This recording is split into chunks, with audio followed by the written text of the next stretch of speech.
Once upon a time, in the ancient kingdom of Azama, ruled King Izog and Queen Ako. Their daughter, Princess Mmachi, was the jewel of their kingdom, known not only for her beauty but also for her willfulness. From a young age, she had a spirited defiance against traditions and customs that were sacred to her people. Princess Mmachi, as she was fondly called by her villagers, grew up with every luxury a princess could desire. Yet, she paid little heed to the wisdom of her elders. Why should I listen to the old tales and superstitions? She would often retort with a toss of her ebony hair. Her heart was as stubborn as the mole, unmoved by the cautious whispers of the village elders.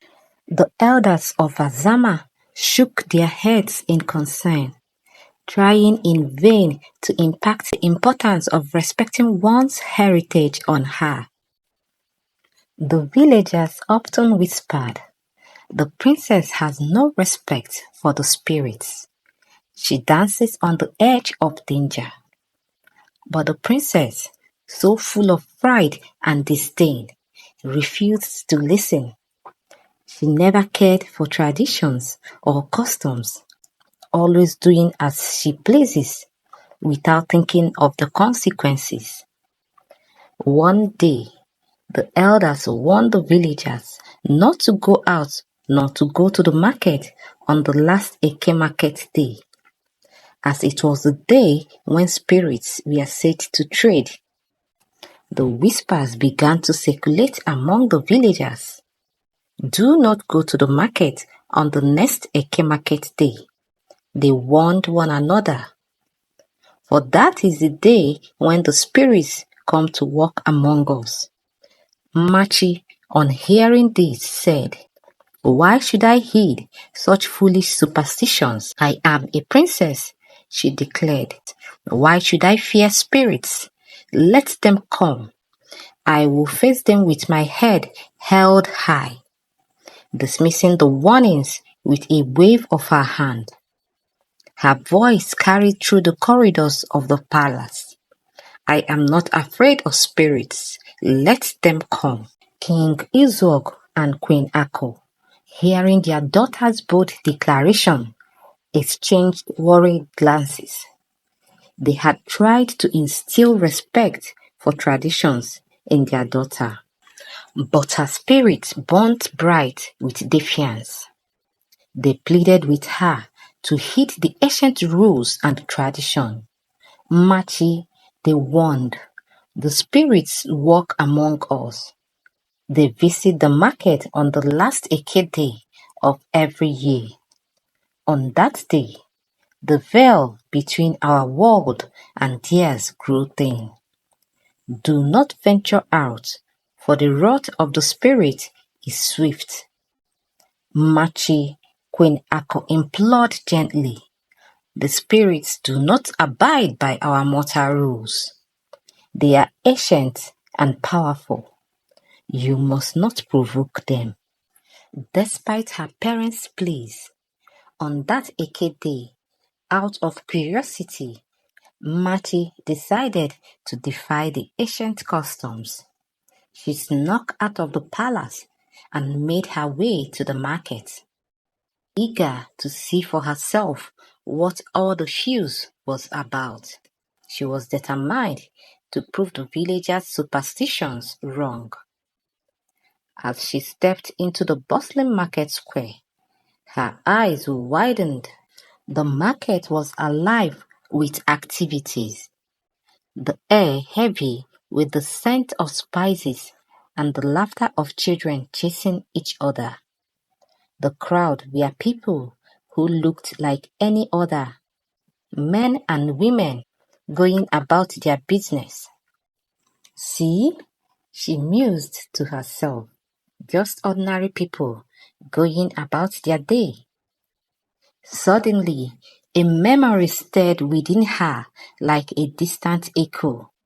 Her grandmother's voice, rich with age-old wisdom, whispered in her mind, "To know a spirit from a mortal, use a mirror," the old woman had once told her. A spirit's reflection will not appear in the mirror, and their legs barely touch the ground. Curiosity piqued.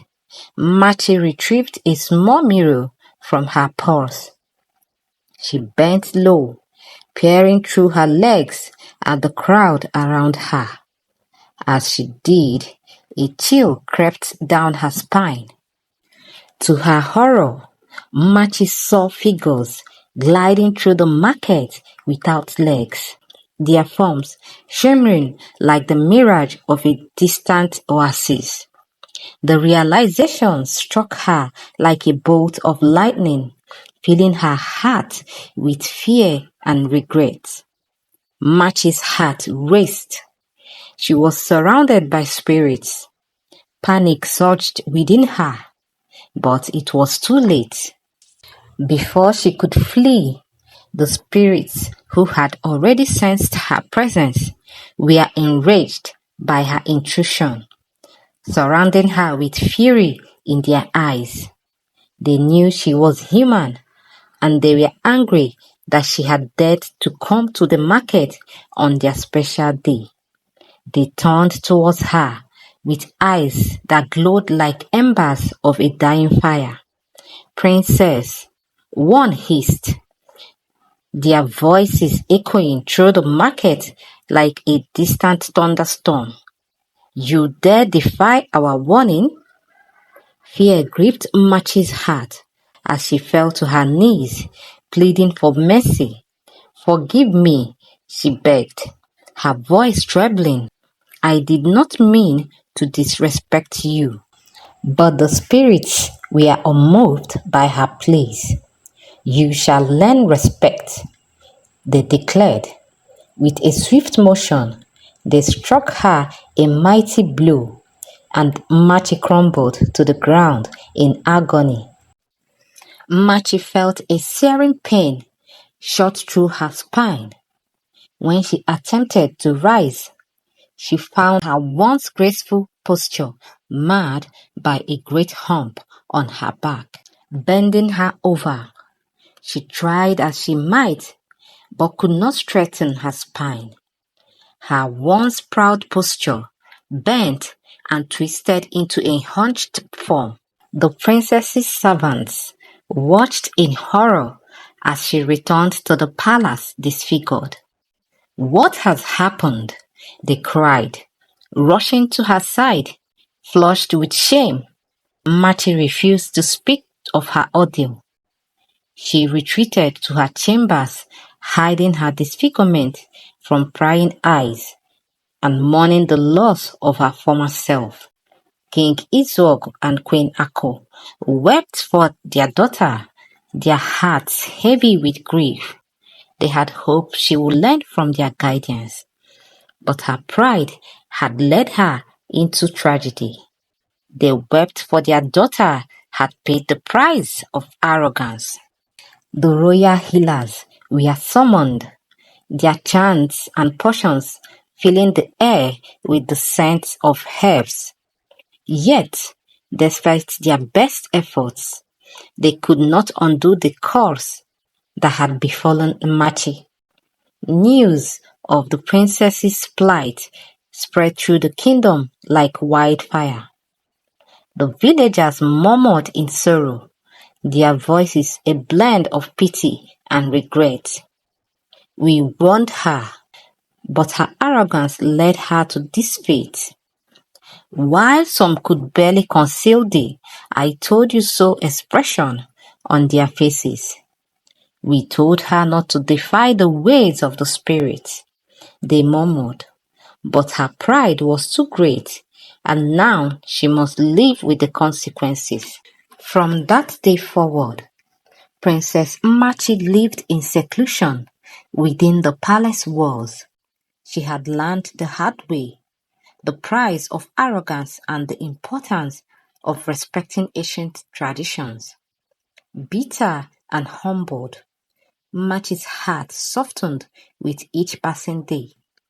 She began to understand the wisdom of her people, realizing that traditions held truths passed down through generations.